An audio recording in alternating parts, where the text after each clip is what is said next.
전에도 한두 번 말씀드렸던 잘 아시는 이야기를 다시 한번 말씀드려 보면요, 우리 사람의 인생은 보는 것과 관련이 있을 때가 참 많이 있습니다. 그 인디언들의 이야기를 제가 말씀드렸는데 아마 기억이 나실 겁니다. 어떤 추장이 연세가 많이 드셔서 당신이 세상을 살 날이 얼마 남지 않았다는 것을 깨닫게 됐습니다. 그래서 아들 셋을 불러가지고 말했습니다. 내가 너희들 3명 중에 한 사람을 후계자로 정해야 되겠으니까 저 높은 산에 올라가서 무엇인가를 한 가지씩 보고 내게 그 결과를 가져오너라, 이렇게 시켰습니다. 여러분, 이런 동화책에 나오는 이야기는 참 이상하게 우리나라 동화나 외국 동화나 아들이 늘 3명 등장한다는 겁니다. 참 재밌어요. 그래서 이제 큰아들, 둘째 아들, 셋째 아들이 한 번도 올라가 본 적이 없는 어마어마하게 높은 산 꼭대기까지 이제 올라가게 됐습니다. 서로 격려하면서, 그러나 동시에 서로 견제하면서 누가 아버지의 뒤를 이을 것인지 모든 부족이 관심을 기울인 가운데 세 아들이 이제 산으로 떠나고 부족민들은 그 아들들이 돌아오기를 기다렸습니다. 드디어 날짜가 돼서 세 아들이 돌아왔는데 큰아들은 손에 뭘 가지고 왔습니다. 보니까 아주 예쁜 꽃을 가지고 왔습니다. 그리고는 아버지에게 하는 말이, 아버지께서 꽃을 사랑하시는 줄 제가 알기 때문에 저 산에 높이 올라갔더니 아주 위태로운 벼랑에 한 번도 본 적이 없는 이 진귀한 꽃이 피어 있는 것을 제가 보게 됐습니다. 상당히 위험했지만 제가 아버지를 효도하기 위해서 위험을 무릅쓰고 이 꽃을 가지고 왔습니다. 아버지, 꽃을 받으십시오, 이렇게 했습니다. 그랬더니 아버지께서 정말 수고 많았다, 위험을 무릅쓰면서까지 이 애비를 생각해서 꽃을 가져온 너의 정성이 갸륵하다, 이렇게 받아놨습니다. 이번엔 둘째 아들이 와서 뭘 내보였는데, 아버지, 이거는 아주 몸에 진귀한 약입니다. 아버지께서 기력이 많이 쇠하셔서 지금 어려우신데 이 약을 드시면 많이 좋아질 겁니다. 이거 정말 골짜기 깊은 곳에 있는 것인데 제가 이거 가지고 왔으니까 꼭 드시고 건강하셔서 좀 더 오래 사시기를 바랍니다, 이렇게 하니까 또 아버지가 기뻐하셔서 받아놨습니다. 근데 막내 아들은요, 아무것도 안 가져왔습니다. 넌 무엇을 가지고 왔느냐, 이렇게 하니까 아버지, 저는 제가 본 것을 가지고 왔습니다. 무엇을 봤느냐? 가지고 올 수 없는 것이어서 제 마음속에 제가 본 것을 품고 왔습니다. 그래, 네가 본 것이 무엇이냐, 이렇게 물었더니 아버지, 저는 우리 부족의 미래를 보고 왔습니다. 그게 도대체 무슨 말이냐? 제가 저 산꼭대기에 올라가서 그 너머를 보니까 지금 우리가 머물고 있는 땅은 좁고 골짜기는 협착해서 살기가 불편한데 그 산 너머에는 어마어마한 광대한 평원이 펼쳐져 있고 풍성한 물을 가진 강이 흐르는 걸 봤고 얼마든지 우리 부족이 뻗어나갈 수 있는 토대가 있는 것을 보고 왔습니다. 아버지, 저 산 너머에 우리 부족의 미래가 있는 것을 제 눈으로 똑똑히 보고 그 기쁨을 제 가슴 속에 담아가지고 왔습니다. 저는 우리 부족의 미래를 보았습니다, 이렇게 이야기하니까 여러분, 아주 쉬운 퀴즈, 누가 후계자가 됐을까요? 그래도 못 맞추는 분은 이게 희망이 없습니다. 그랬더니 그 아버지가 셋째 아들을 후계자로 삼았다, 그런 이야기, 우리 잘 아는 얘기입니다. 큰아들은 꽃을 보고 왔고, 둘째 아들은 약을 보고 왔고, 셋째 아들은 위대한 미래를 보고 온 것입니다. 여러분, 세상의 모든 삶은 거의 대부분이 봄으로써 결정하는 게 많습니다. 물건을 살 때도 지나가면서 옷을 보잖아요. 저 옷이 예쁘다, 보는 순간 사고 싶은 생각이 들죠. 봄으로써 뭔가가 마음속에 결정이 됩니다. 그래서 우리는 견물, 생심, 그렇게 말합니다. 물건을 보면 마음이 생기는 것입니다. 중요한 것을 결정하는 모든 것들의 상당 부분은 무엇을 보았는가에 의해서 결정되는 경우가 많이 있습니다. 여러분, 그러므로 보지 못하는 사람은 참 불쌍한 사람입니다.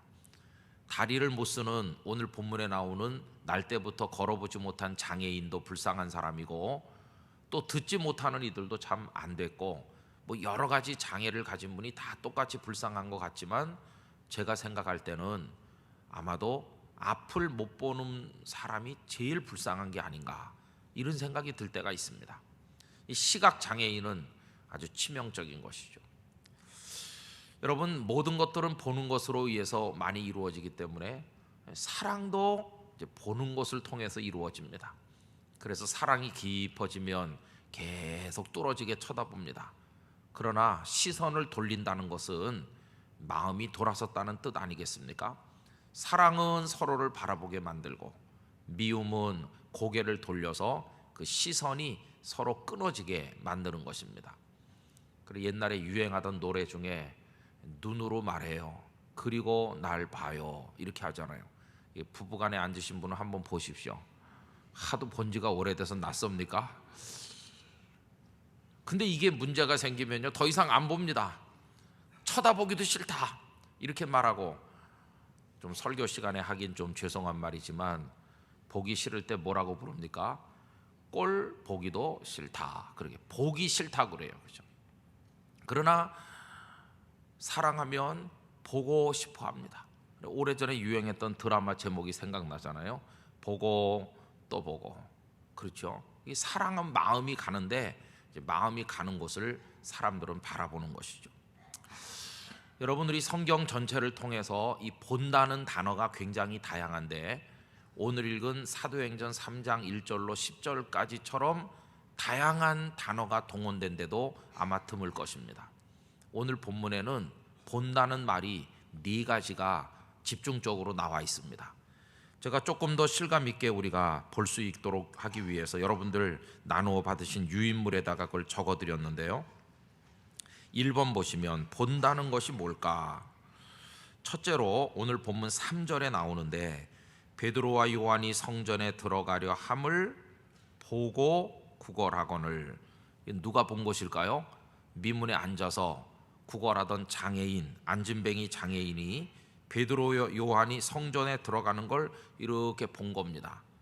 근데 이 보고 할 때 사용된 헬라어 단어를 에이돈이라고 하는데요, 거기 제가 괄호로 참고 안에 영어 단어를 적어드렸는데, 이건 see 하는 겁니다.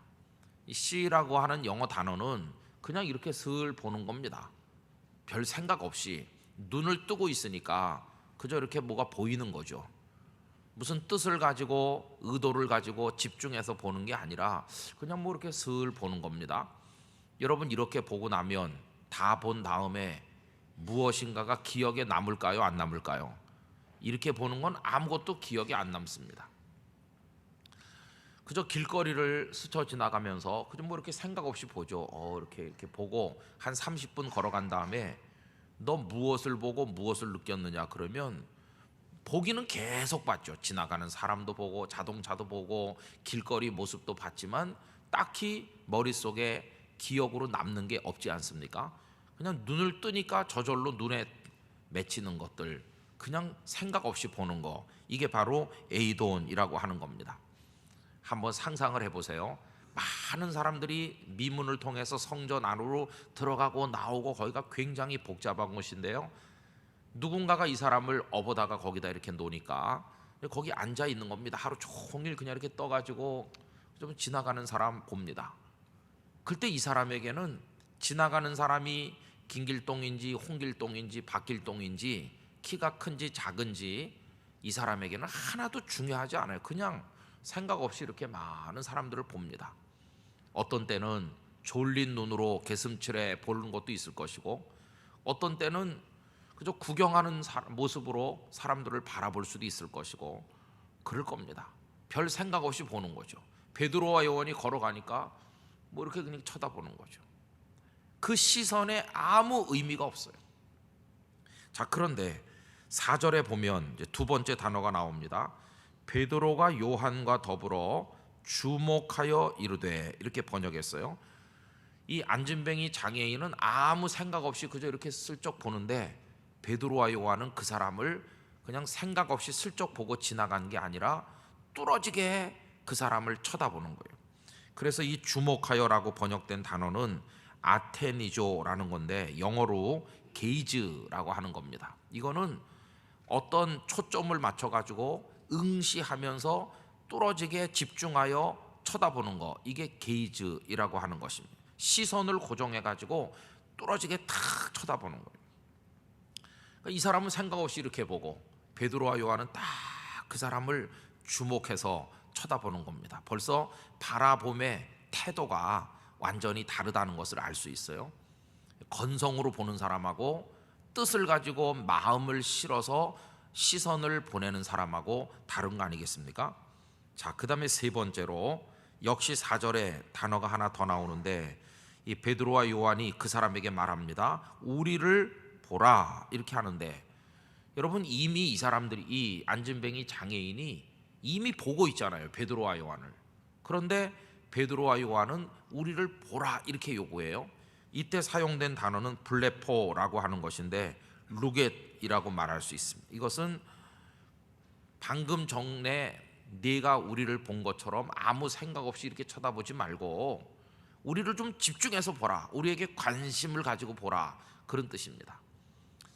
그러니까 이제 베드로와 요한이 이 사람에게 우리를 보라 했을 때부터는 이 장애인의 시선이 달라졌을 겁니다. 조금 아까까지는 별 생각 없이 지나가는 사람 보듯이 보다가 누군가가 자기 앞에 와서 멈춰 서더니 자신을 뚫어지게 이렇게 쳐다보니까 누군가 하면서 이 사람도 눈을 크게 떴을 거 아닙니까?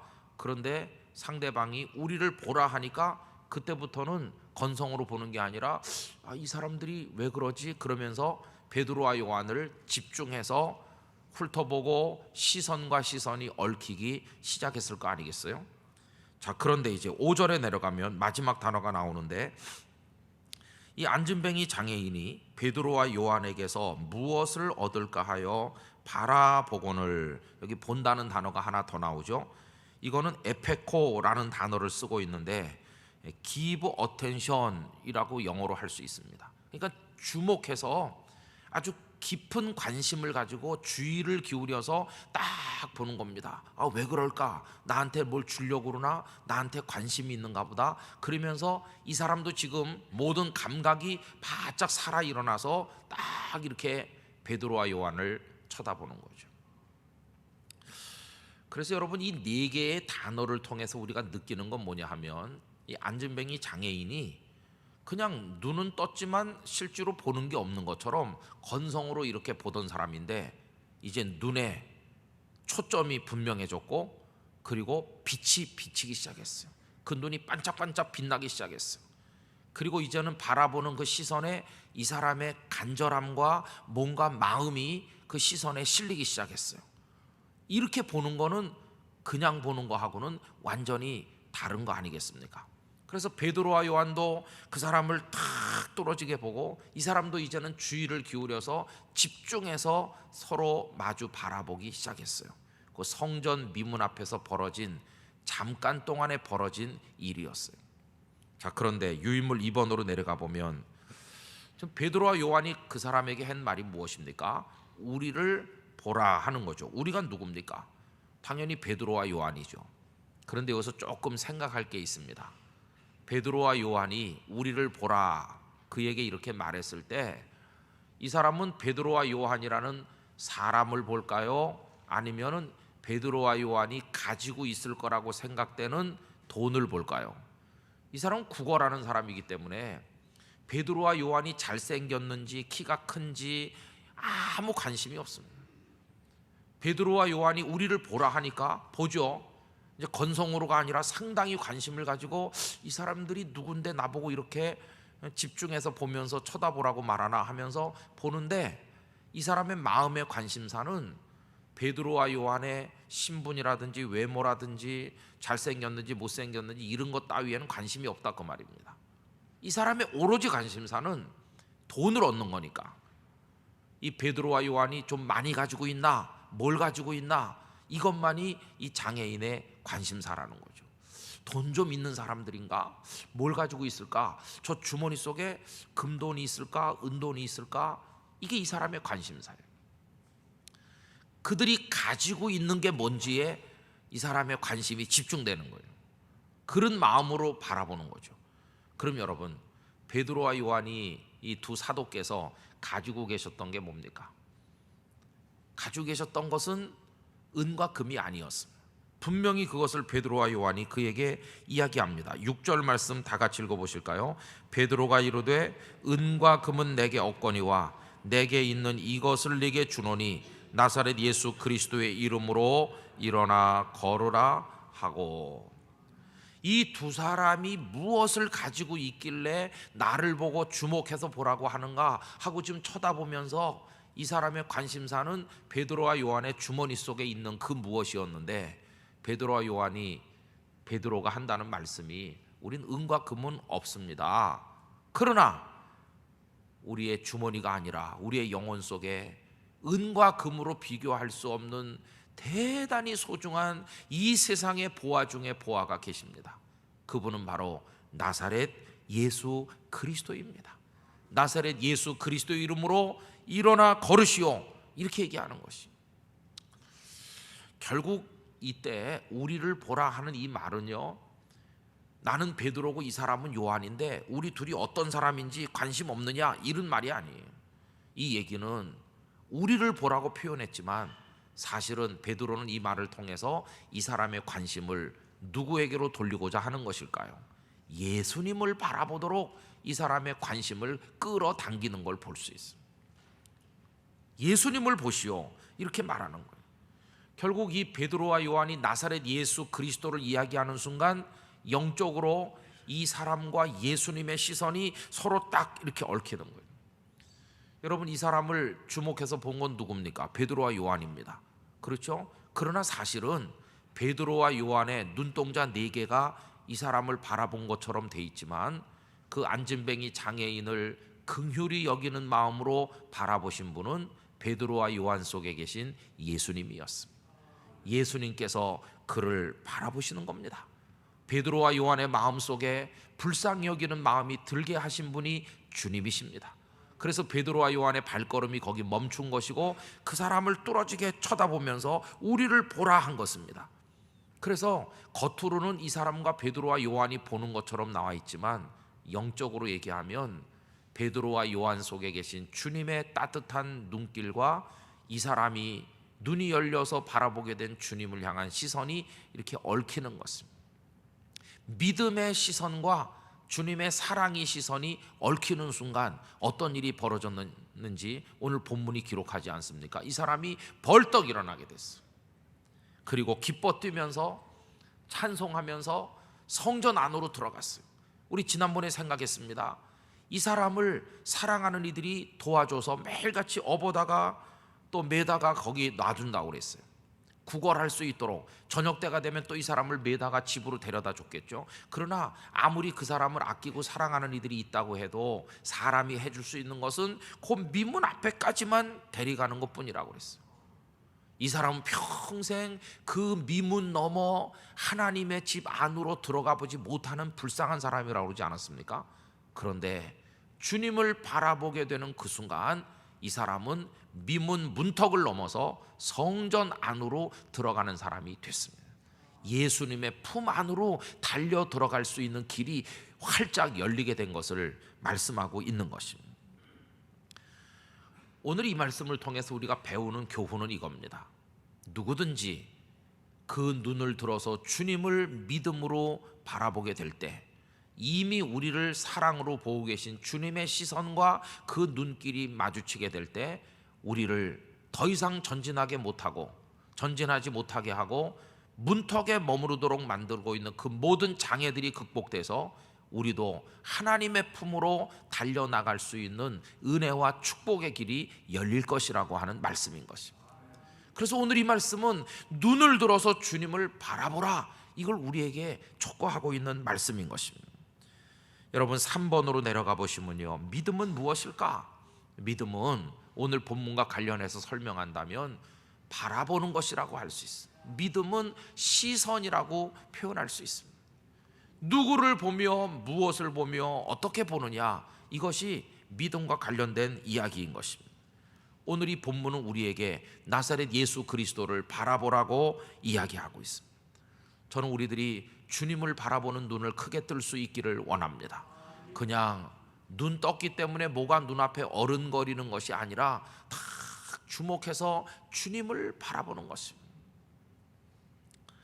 그런 간절한 믿음의 눈길이 우리에게 필요합니다. 주님, 제가 바라볼 수 있는 분은 주님밖에 없습니다. 저를 불쌍히 여기시고 긍휼히 여겨 주시옵소서. 이런 마음으로 주님을 딱 바라보는 것입니다. 그런데 문제는 주님을 바라보지 못하도록 우리의 시선 앞에 어른거리는 방해물이 너무나도 많다는 것입니다. 여러분, 마음의 믿음의 눈도 마찬가지지만 육신의 눈도 얼마나 연약합니까? 제가 자주 말씀드리지만요, 우리 눈은 얼마나 보잘것없는지 먼 데 있는 것도 못 보고 아주 가까워도 못 보고 뒤에 있는 것도 못 보고 그렇습니다. 너무 큰 것도 못 봅니다. 이 지구가 너무 크기 때문에 우린 지구를 전체를 보지를 못합니다. 아주 작은 것도 못 봅니다. 그러니까 본다고 하는 게 참 너무 연약하잖아요. 근데 마음의 눈, 믿음의 눈도 마찬가지입니다. 우리가 제법 믿음이 있는 것 같이 주님을 바라보려고 애를 써보지만은 뭐 어른거리는 게 많으면 눈길이 그쪽으로 가버립니다.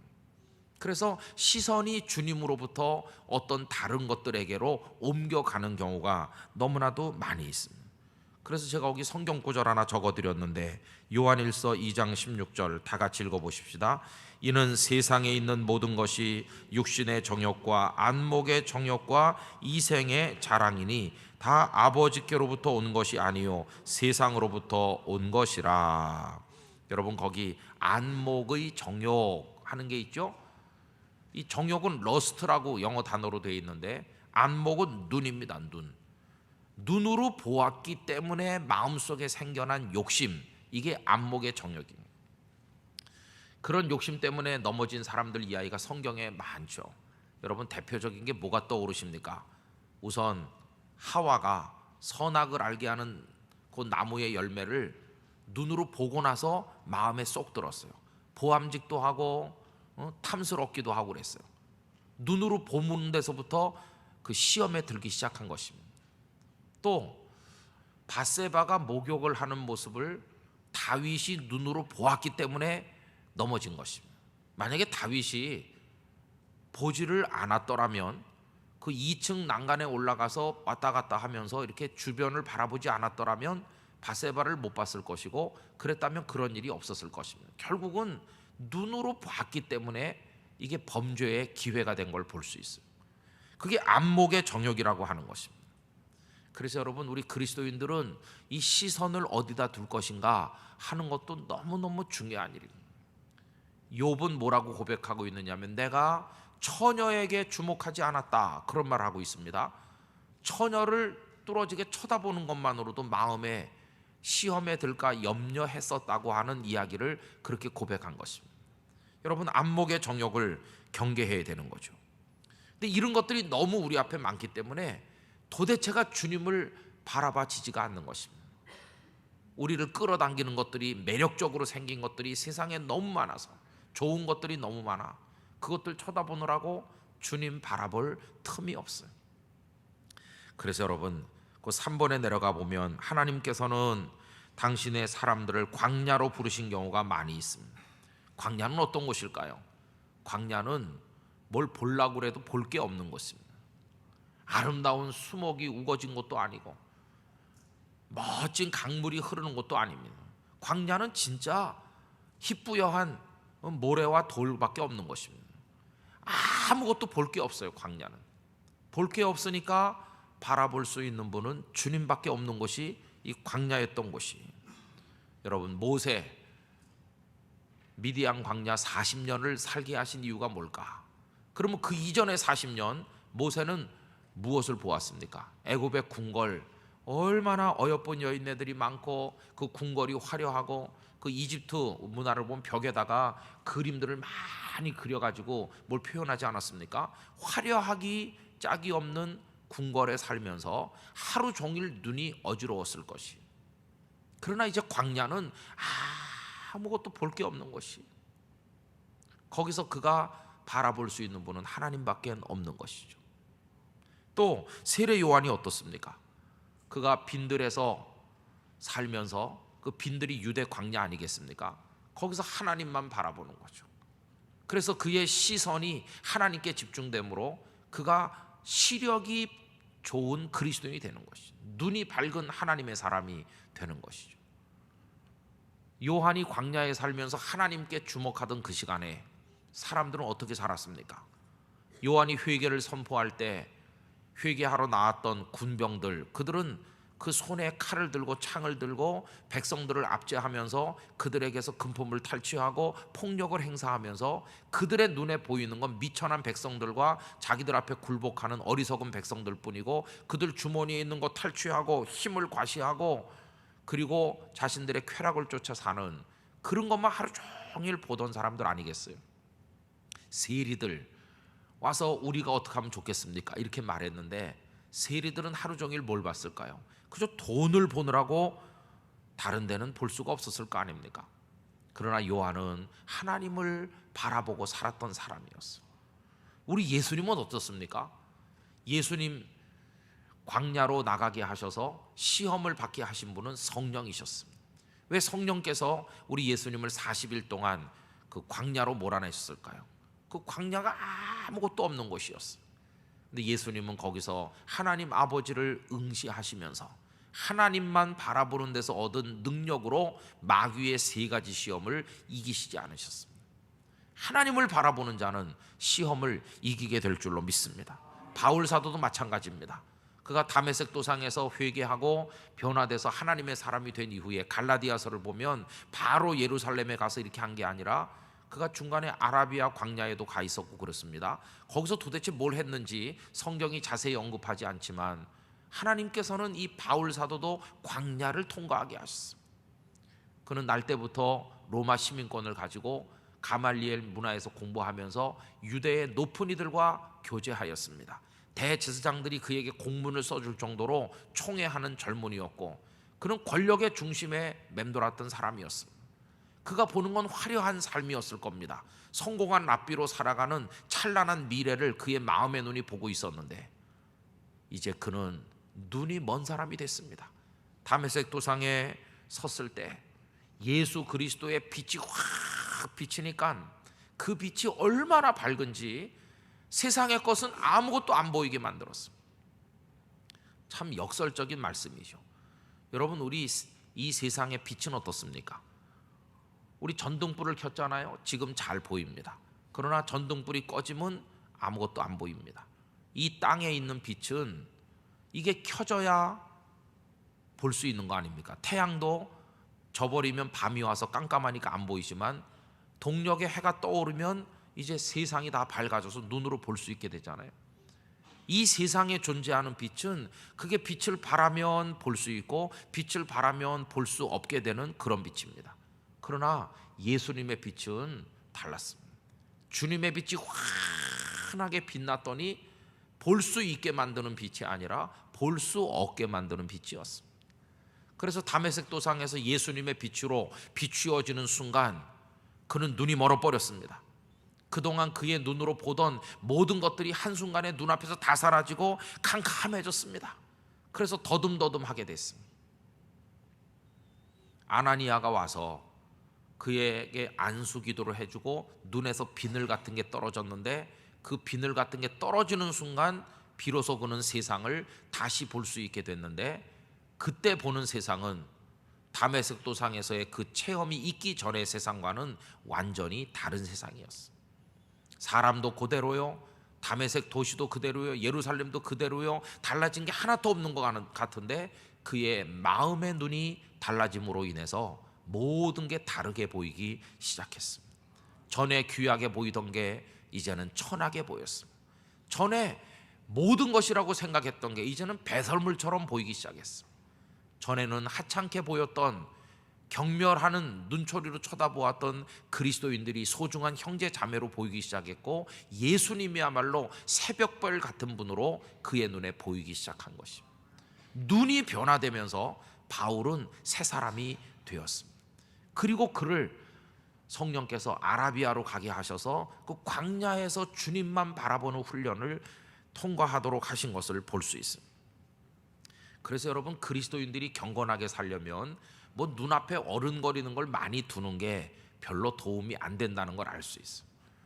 학생이 공부하는 공부방에 뭐 그림이 많이 붙어 있고 뭐 이상한 치장이 많이 돼 있으면 책에 집중이 잘 안 될 것입니다. 공부방일수록 단순하고 또 공부하기에 집중하기에 좋은 환경이어야 될 것입니다.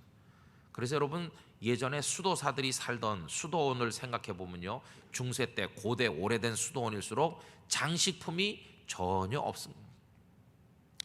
눈을 어지럽히는 것은 보지 않겠다는 겁니다. 그래서 수도사들의 옷은 아주 그냥 심플한 단색입니다.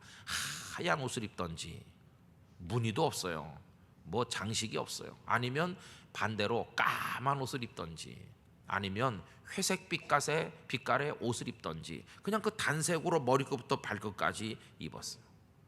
수도원 건물 아무 채색이 없습니다. 그냥 돌로 거칠게 쌓아가지고 그 다음에 흰 회벽을 바르던지 그런 게 전부입니다. 너무 단순하죠. 수도사들의 침실, 하얗게 칠한 벽에 그저 나무로 만든 그런 침상이 하나 있을 뿐이죠. 그리고 담요가 하나 있을 뿐이죠. 그런 곳에서 최소한의 것을 눈에 보면서 그 대신 최대한의 시선은 주께 맞추기를 소망했던 사람들이 수도사들이었어요. 그런데 여러분, 교회가 언제부터 부패했습니까? 그렇게 단순하게 입고 단순하게 살던 그 수도사들이 눈앞에 뭐가 많이 보이게 만들면서부터 타락하기 시작했어요. 바실리카 성당 건물을 짓는데요, 성당이 얼마나 화려합니까? 그 첨탑에 뾰족하게 돌을 깎아가지고 유럽에 있는 성당 건물은 휘황찬란합니다. 또 안에 들어가면 그냥 막 찬란하게 뭐가 붙어있고 그려져 있잖아요.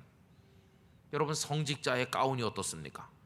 교황이 입는 옷이 얼마나 화려합니까? 머리에 쓰는 그 관이며 그 입은 옷이 그게 너무 번쩍번쩍하고 너무 화려해서 그 쳐다보느라고 주님이 눈에 들어오지 않는 것입니다.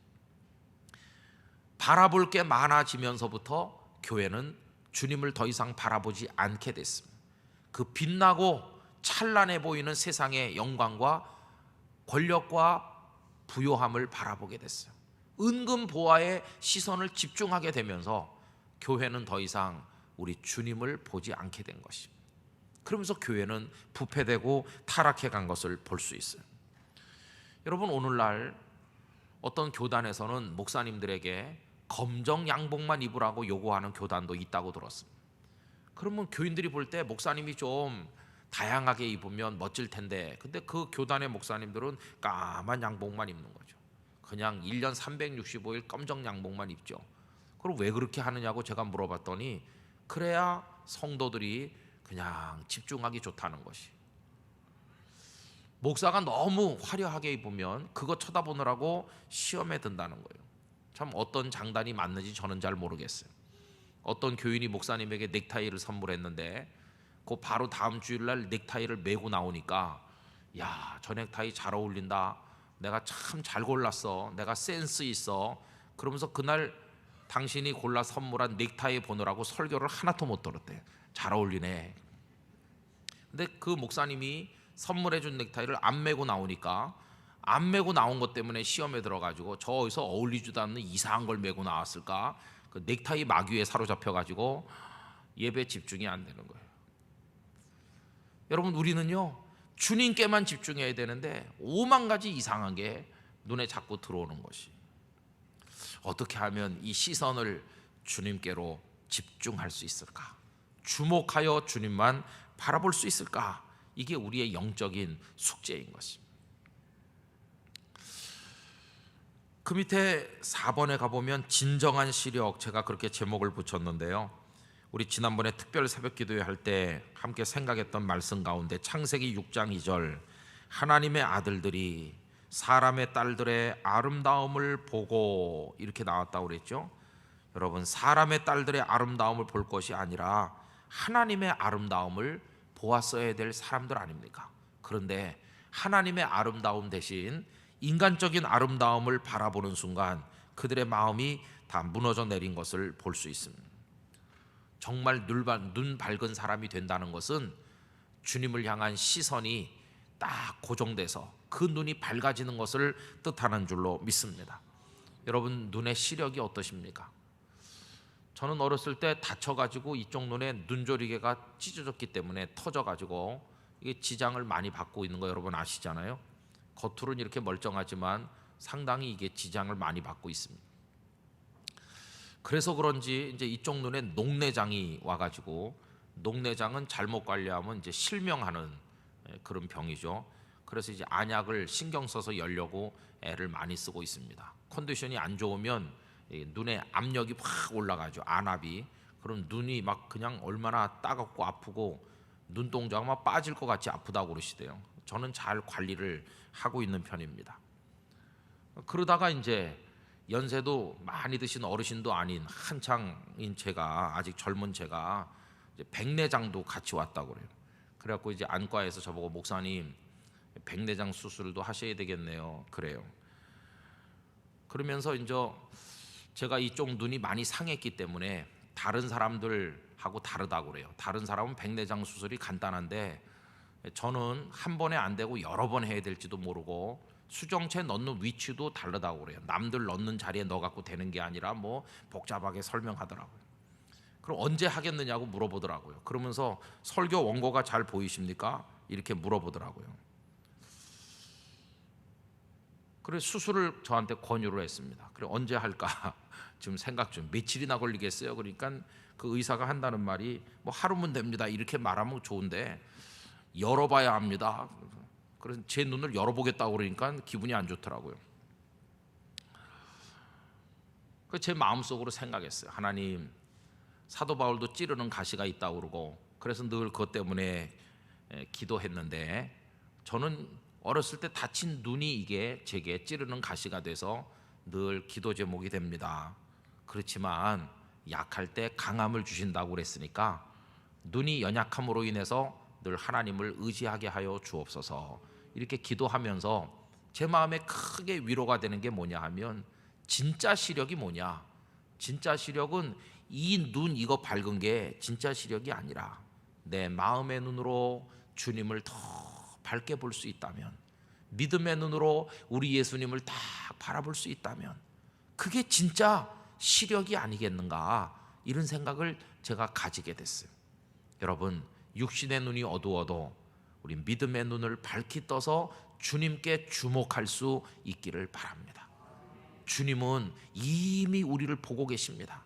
그 맨 마지막에 보면요, 보고 계신 주님 그렇게 했는데 방주에 타서 고생하는 노아의 가족을 저 위에 계신 하나님은 내려다보고 계셨습니다. 잊지 않으셨습니다. 내가 너희를 기억한다고 하셨습니다. 보고 계신 겁니다. 애굽에서 노예살이하는 이스라엘 백성들을, 그 고통을 내가 보고 그들의 신음소리를 내가 들었다, 그렇게 말씀하셨어요. 보고 계신 겁니다. 또 예수님께서는 나다나엘을 만나셨을 때 네가 무화과 나무 아래 있는 것을 내가 보았느니라. 나다나엘은 예수님을 알지도 못하고 있었지만 예수님의 눈길은 벌써 나다나엘을 바라보고 계셨다는 것입니다. 여러분, 지금 이 순간에도 그 높고 높은 보좌 위에 계신 우리 주님께서 우리 한 사람 한 사람을 내려다보고 계실 줄로 믿습니다. 다 보고 계신 것이, 어떤 사람이 농담으로 주님이 위에서 보시니까 여기가 보이겠다고 그래요. 여기가, 목사님은 하얗게 보이겠네요.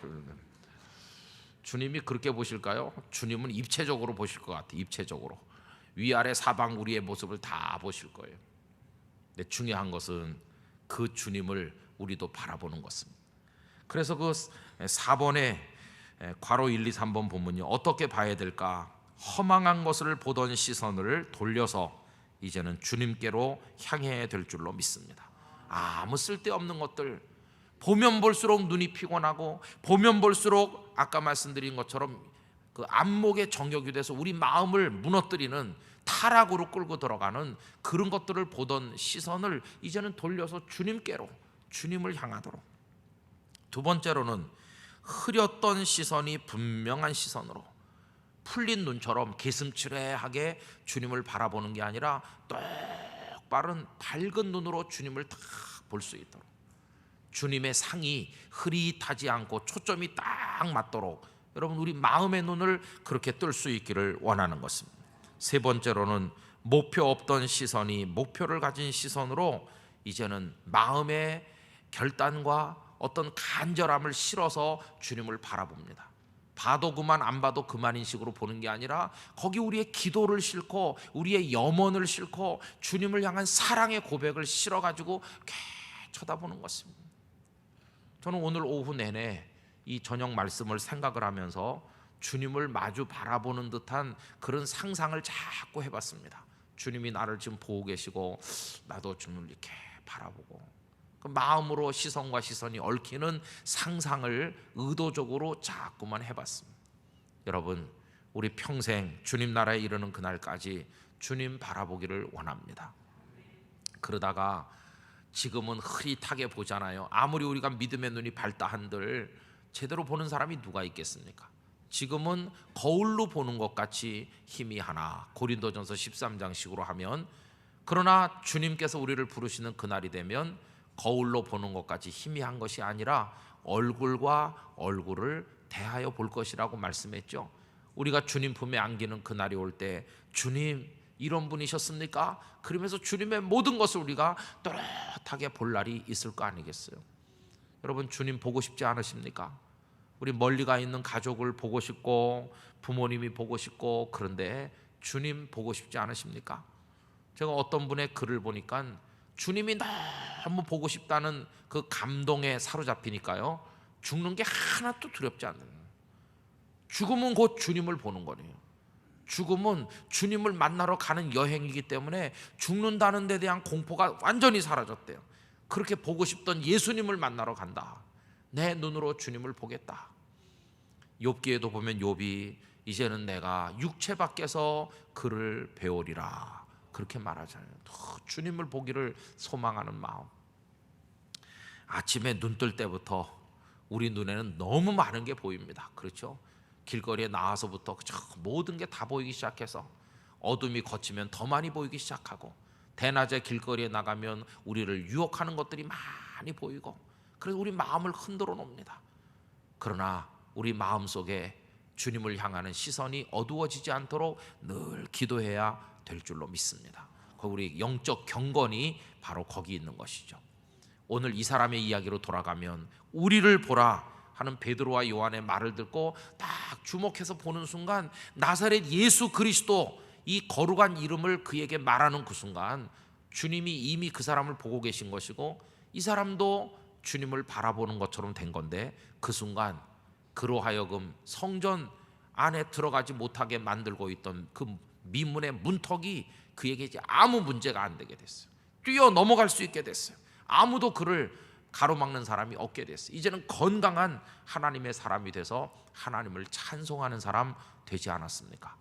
여러분, 우리 사랑하는 성도님들의 앞길을 가로막고 있는 모든 문제와 장애물들, 문턱을 넘지 못하게 만드는 모든 인생의 장벽들이 주님 바라보는 순간 다 해결될 줄로 믿습니다.